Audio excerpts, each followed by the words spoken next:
Hey, Raisa. Hey, Jordan. How you doing? I'm good, thank you. How are you? I'm good. I'm doing good. The sun is out, I'm doing dandy.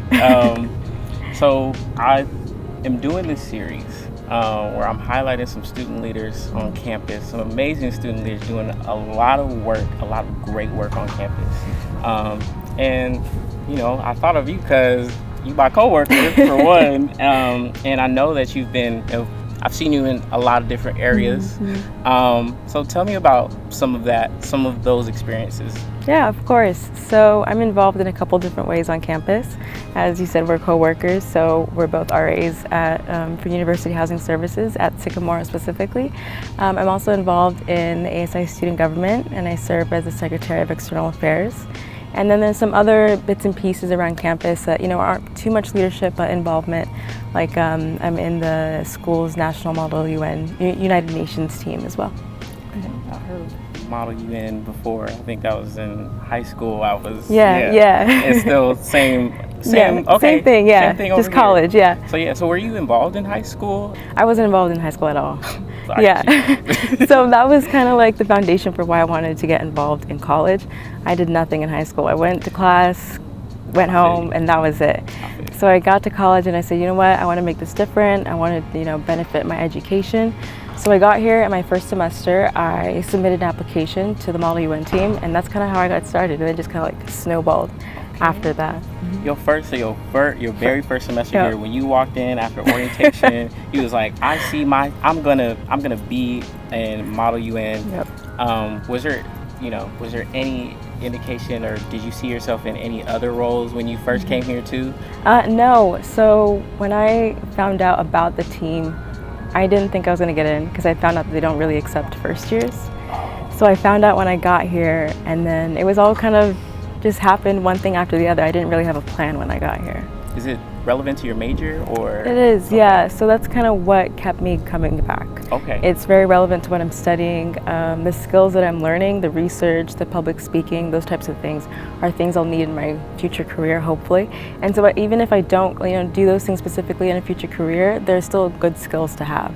I also think that the people that are involved on the team, they're very dedicated, very involved, so that's what kind of like keeps me going every time, and it's a great way, I think so, to get involved. So the team is normally made up about 16 to 18 delegates, and 2 of which are the head delegates. So they kind of like guide everyone, they lead everyone in how it's going to go, how we write our papers, how we're going to do our speeches and stuff like that. So they're probably like the ones that really guide us. As in my first year, new to everything, new to the team, new to the school. I felt like I was like walking around with like a deer in headlights, like cotton head. Yeah, exactly. Didn't know what I was doing. And everyone on the team had already been there for so long. And I was like, at first year, I was like, I don't really feel like I fit in here. But we had the head delegates that year. It was Edgar and Natalie. And they were really helpful in like kind of like bringing me on and saying, like don't think too much into it. Like you got the spot and you deserve it and you're here. Yeah. And so, put in the work, and it worked out really well. Yeah. Exactly. You did that. You did that. So, now, it's year 1. Now it's year 3, right? You're a junior. How has that changed? And are you now looking after first years? Their first semester? Yeah, so it's a little bit different this year. I am, so each person gets paired. You're in your pairs, and I have a partner, and it's her first year on the team. She's not a first year, but it was really good to have that experience of like guiding her along and showing her like this is how it works, this is what we're gonna do. It's kind of shooting in the dark as well because we will have our conference in New York in about 2 weeks. Normally we go every year. The past 2 years, of course, we didn't get to go, so it'll be my first time experiencing Model UN in the conference in New York. Yeah, so it's kind of still a learning experience, but then we'll go and I'll have some knowledge to bring back next year. I know, balancing that, now you're in Model UN, you got experience there, but now you're taking on, we're both RAs. Yeah. And you're also taking on ASI. When did that come into play? So I started ASI in October of last year, And I wanted to join because I was initially the Officer of Legislative Affairs. Okay. And I wanted to do that to increase civic engagement on campus. And it's something that I'm very passionate about as a political science major. It's not something that's deviating too much from my studies. Yeah. That's something that I'm very passionate about, to get people to vote, to inform them of what's going on, just to have their voice heard. And so then in January of this year, I got moved to the Secretary of External Affairs. And so what I do is I kind of do the same work as the Officer of Legislative Affairs, but now I bring in more of the external part of voting and civic engagement outside of campus. Okay. So like some examples of that would be like we have meetings with local, state, and state representatives who fall into the school's delegation. Okay. So we have meetings with them to say, this is what's going on campus, these are students' concerns, how can we bring this back to Sacramento? Yeah. Okay. You advocacy work. Exactly. Get into it. Are these transitional skills or these transitional things that you've learned over time? And like how helpful is that? Yeah, it's definitely, they have transitional skills. The applications for these positions normally open in July. Okay. And I immediately thought of it, and I said, no, I can never do that. I could never see myself in that position. And then a couple months down the line, I applied, and here I am doing it. I'm you know what? I just had to have a little bit of faith, and just takes time to learn how it goes. In terms of seeing myself in that position and post grad, I think that it really sets myself up for the type of work that I want to do, as well as just having those skills, how to talk to people in a professional setting, and then how to, public speaking and things like that. I'm here to tell you too, I'm here to uplift you right now. Because I've definitely, like I said, I'll work with you as an RA as well. You're a great RA. Thank you. Amazing RA. And I think you're doing amazing right now. Thank you. You're doing the best right now. So keep doing what you're doing. So I just want to put that out there before we continue anything. But do you see yourself continuing in all of your roles next year by graduation and what have you?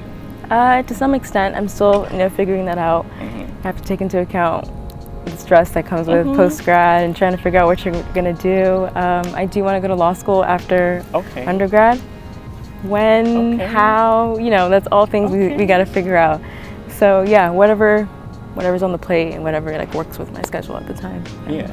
And speaking about your plate, stress, schedule, how do you keep it together? Yeah, so I think the best thing that I've learned is to not take every concern or stress that you may face in individual positions and not have it, moving around into other things. Then it starts mixing up, and then you get stressed all across the board. So I like to keep things very separate. And I told myself, sometimes it's just not that serious.